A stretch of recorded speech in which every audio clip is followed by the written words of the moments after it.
A black CEO was ambushed on live TV. His response was so devastating, even the audience turned against the host. The set of the Sterling Hour gleamed under studio lights, exuding the polished aura of a top-rated morning show. It was the kind of program playing in countless suburban homes as viewers sipped coffee and scrolled through their phones. At the heart of it all sat Valerie Sterling, poised, sharp, and commanding. She had carved a reputation for herself as an interviewer who could rattle politicians, unmask Hollywood stars, and put even the most confident CEOs on edge. Today's guest was Nathaniel Cain, founder and CEO of Sentient Dynamics, a titan in AI innovation. His company had revolutionized everything from healthcare to law enforcement, making him one of the most influential figures of the modern era. But today's intrigue wasn't just about his success. It was about who he was. A black man in a field long dominated by white executives, Nathaniel had shattered barriers. And for some, that alone made him a target for scrutiny. Dressed in a sharp navy suit, he sat with quiet composure as the countdown to the live broadcast ticked away. No nervous fidgeting, no anxious glances. This wasn't his first time under the spotlight. And it certainly wasn't his first time dealing with someone like Valerie. Across from him, she crossed her legs and flashed a well-practiced smile, warm on the surface, yet edged with something sharper for those paying attention. The red camera light flicked on. "Good morning, everyone," Valerie began smoothly. "Today, we're diving into a fascinating conversation with a man whose company has redefined artificial intelligence and shaped industries worldwide. But with great power comes great responsibility and controversy." She turned, locking eyes with Nathaniel. "Mr. Cain, thank you for joining us." Nathaniel gave a small nod. "Appreciate the invite." Valerie's smile sharpened. "Let's cut to the chase. Your meteoric rise has been described as unprecedented. Some say it's a testament to your talent, while others suggest it's the result of a system eager to correct past injustices. What do you say?" The words were deliberate, a veiled jab wrapped in journalistic politeness. It wasn't just a question. It was bait. Nathaniel inhaled slowly, recognizing the game instantly. What Valerie didn't realize, however, was that he had already won before she even started. But the audience? They weren't ready for what was coming next. His expression remained unreadable, but his mind was already calculating. He'd faced harder battles in high-stakes boardrooms, endured silent scrutiny from investors who sized up his skin color before his qualifications. And Valerie? She was just another test. The silence lingered a beat too long, just enough to make the audience shift uncomfortably. Then, finally, he spoke. "That's an interesting way to frame it," Nathaniel said, his voice smooth, deliberate. "Are you asking if I earned my success? Or if it was given to me?" Valerie let out a rehearsed laugh, the kind meant to make her guest feel ridiculous for even questioning the premise. But she had no idea what was coming next. "Oh, not at all, Nathaniel," Valerie responded smoothly, her tone laced with faux reassurance. "I'm simply pointing out that we're in an era where companies are actively prioritizing diversity initiatives. And while that's undeniably a step forward, some, our viewers included, might wonder if these programs shift the balance unfairly, benefiting some more than others." A faint murmur rippled through the audience. The tension in the room wasn't overwhelming, but it was growing, the kind of moment that made viewers at home lean in a little closer. Nathaniel didn't react the way she might have hoped. No clenched jaw, no stiffened shoulders. He didn't give her the satisfaction. Instead, he tilted his head slightly, as if weighing her words.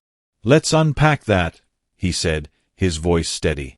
"You're implying that when companies take steps to include talent that has historically been excluded, it somehow diminishes merit. But if that's true, then why is it that when I step into a room full of CEOs, I'm still the only one who looks like me?" The weight of his words landed hard. And for the first time, Valerie's carefully curated composure faltered. "Well, it's a complicated issue," she began, attempting to regain control. "Is it?" Nathaniel interjected, his tone unwavering. "Because to me, it seems pretty simple. For the first time, highly qualified people, who have always been qualified, are finally getting a fair shot.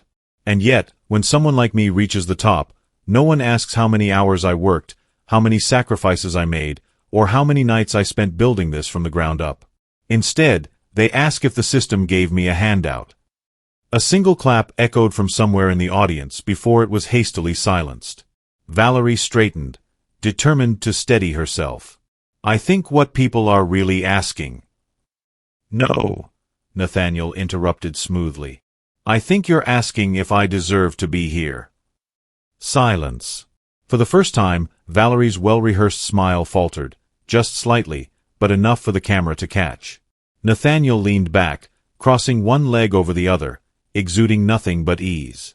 I get it, he continued, his voice now almost conversational. It's easier to believe someone like me was handed something than to admit that the system kept people like me out for generations. But here's the reality, Valerie. I don't need permission to sit at this table. The atmosphere in the room felt heavier now, the tension pressing in from all sides. But Valerie wasn't about to back down. And in her desperation to regain control, she was about to make a mistake she couldn't take back. Her smile returned, but it was stretched too thin, forced. The audience wasn't shifting in their seats, but they weren't relaxed either. She had to reassert dominance. This was her show. She let out a small chuckle, shaking her head slightly as if this were nothing more than an academic debate rather than a moment gripping millions of viewers. Nathaniel, she said, her voice taking on that patronizing tone used by people who think they're being subtle.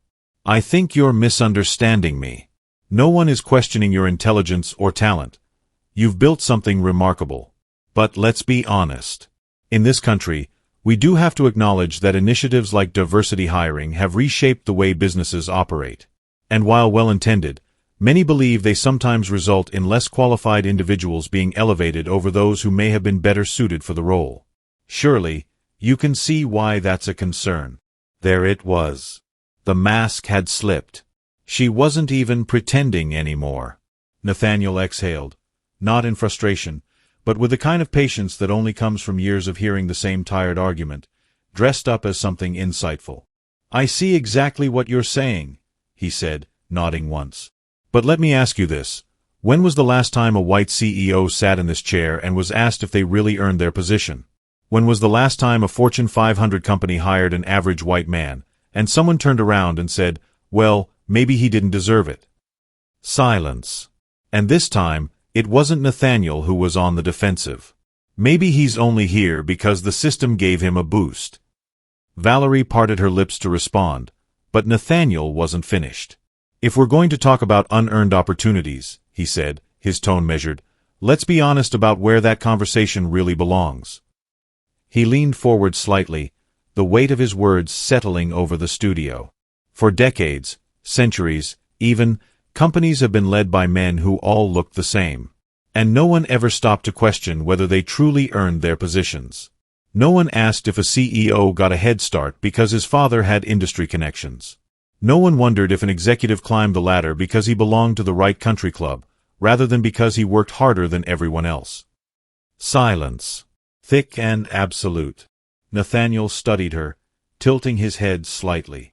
So tell me, Valerie, why is it that only when someone like me succeeds, suddenly the conversation shifts to merit? A flicker of uncertainty crossed Valerie's face. She could feel the shift happening, not just in the room, but on screens across the country. Yet, she wasn't ready to concede. With a forced chuckle, she attempted to regain her footing. I think we're getting a little off track here, she said. Are we? Nathaniel asked, his voice unwavering. Because it seems to me that for once, we're exactly where we need to be.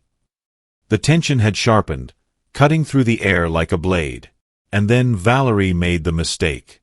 With a careful but calculated shift in tone, she said, well, some might argue that in industries like yours, Nathaniel, companies do lower the bar to meet certain expectations. The room reacted before Nathaniel even had to. A subtle but undeniable shift. A collective inhale. The kind of moment where everyone realized a line had been crossed. Nathaniel didn't blink. He didn't flinch. He simply watched her. Studied her. Then, with deliberate calm, he leaned forward, resting his hands on his knee. If you think the bar has been lowered, he said, then let's raise it, right here, right now. The camera zoomed in. The audience held their breath. But no one was prepared for what was coming next. Nathaniel let the silence stretch, controlled and intentional. The tension in the studio had transformed. This was no longer an interview. This was a reckoning.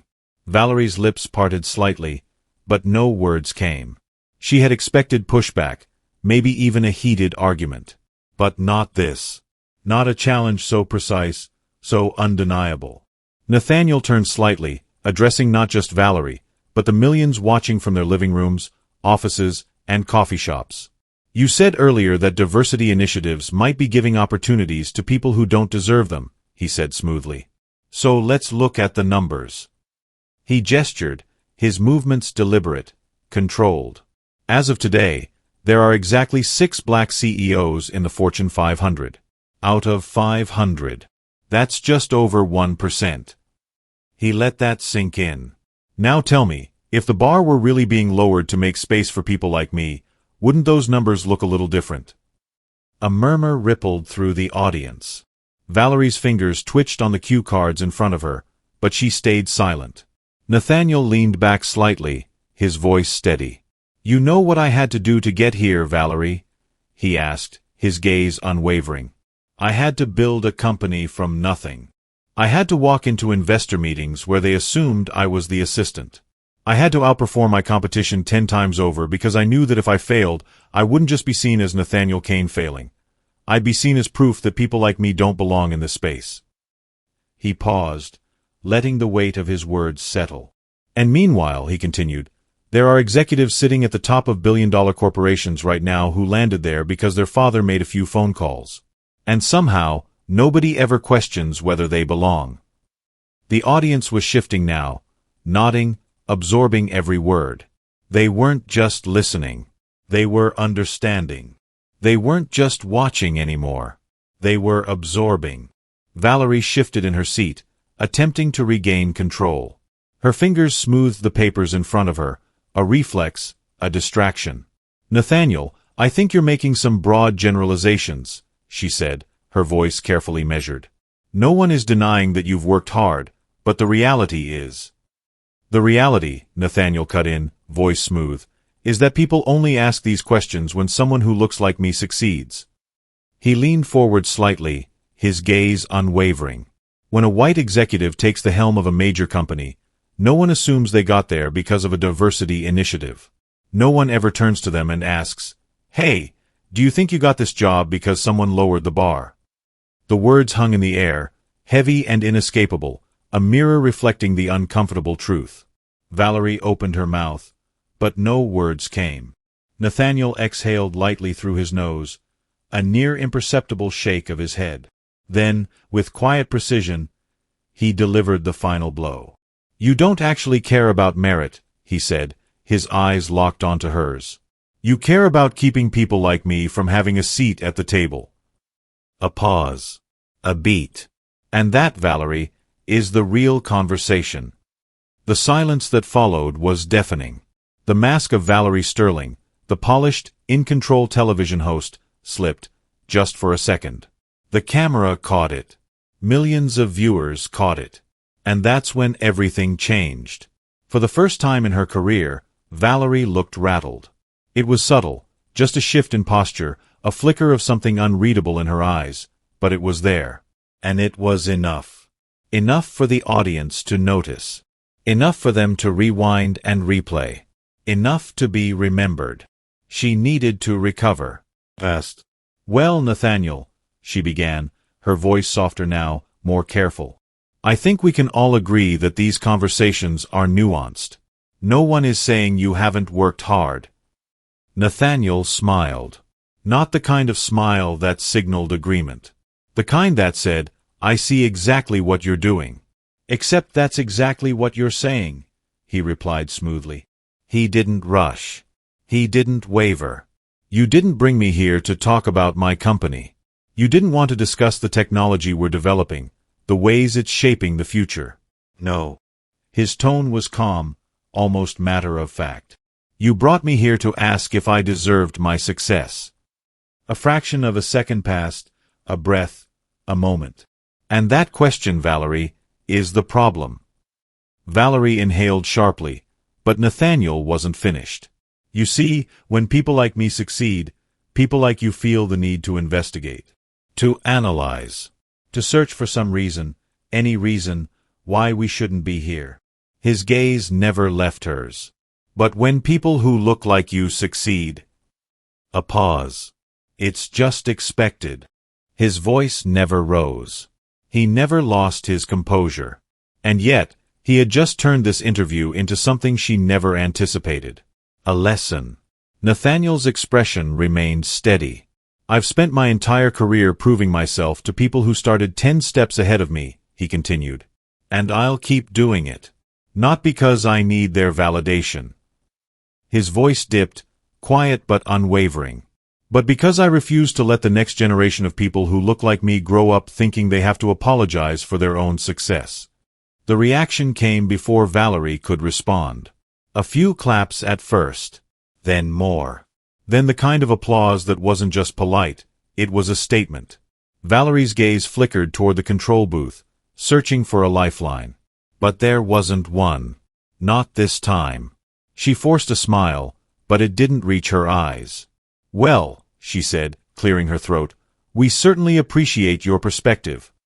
It was a weak ending to a battle she had already lost. Nathaniel Cain sat back in his chair, perfectly composed. He didn't gloat. He didn't need to. Because everyone watching knew exactly what had just happened. By the next morning, it wasn't just a story. It was the story. Every major news outlet had picked it up. The clips weren't just trending anymore. They were everywhere. Morning talk shows, prime-time panels, late-night segments. The same exchange played on loop, dissected from every possible angle. And there was no controlling the narrative. Nathaniel Cain had walked into the Sterling hour expecting a conversation. Instead, he'd walked out with a cultural moment. Inside his office, the energy was electric. Jordan sat across from him, laptop open, phone buzzing every few seconds. We're past 25 million views, he said, barely keeping up with the numbers. The engagement is insane. Nathaniel exhaled slowly, leaning back in his chair. He'd been through media storms before, but this was different. Because this wasn't just about him. It was about everything that moment represented. Across the country, young entrepreneurs, professionals, people who had spent their entire lives proving they belonged, were sharing the clip. #RaiseTheBar had taken on a life of its own. Articles poured in. Nathaniel Cain didn't just win an argument, he changed the conversation. The power of composure, how Cain flipped the narrative in real time. And then, of course, the counterattacks. A certain columnist called it a calculated performance. Another headline suggested Sterling was ambushed on her own show. Some accused him of playing the victim. Nathaniel skimmed a particularly bold take. Did Cain exploit a gotcha moment for personal gain? He chuckled under his breath. Let them spin, he muttered, setting his phone down. Jordan didn't look up. It's not just spin. Some execs are worried. We've already had a few calls from investors. Nathaniel raised an eyebrow. Which ones?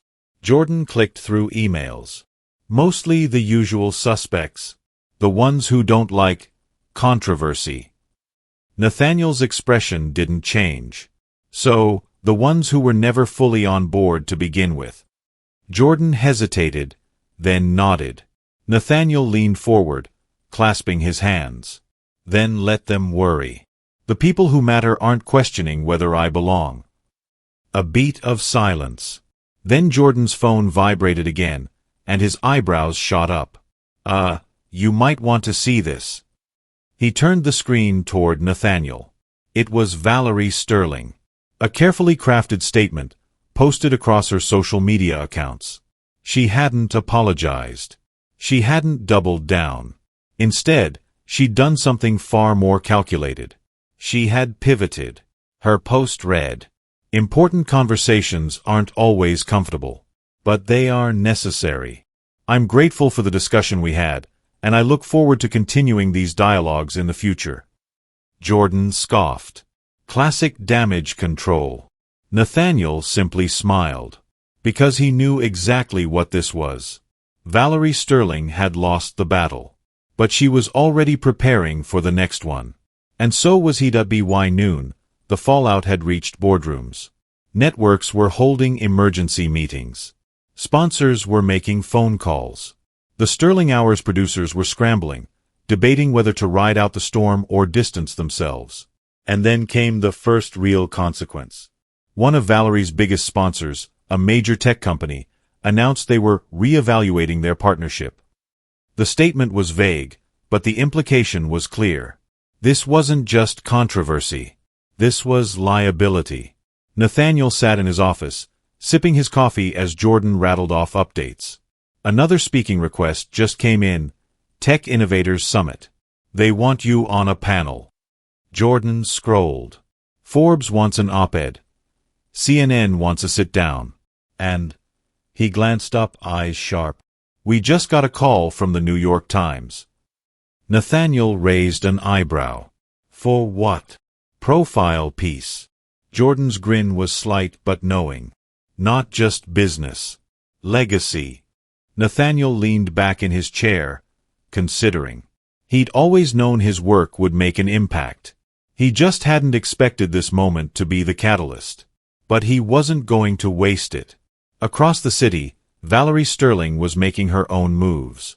A leaked email revealed that she was in talks for an exclusive interview, her chance to control the damage. The question was, would it work? Because the conversation had already shifted. This wasn't about one interview anymore. It was about who gets questioned when they succeed. And for the first time, the people asking those questions were the ones being asked. Why do you only demand proof from some and not others? By the end of the day, #RaiseTheBar wasn't just trending. It was a movement. And Nathaniel Cain wasn't just a businessman anymore. He was a symbol.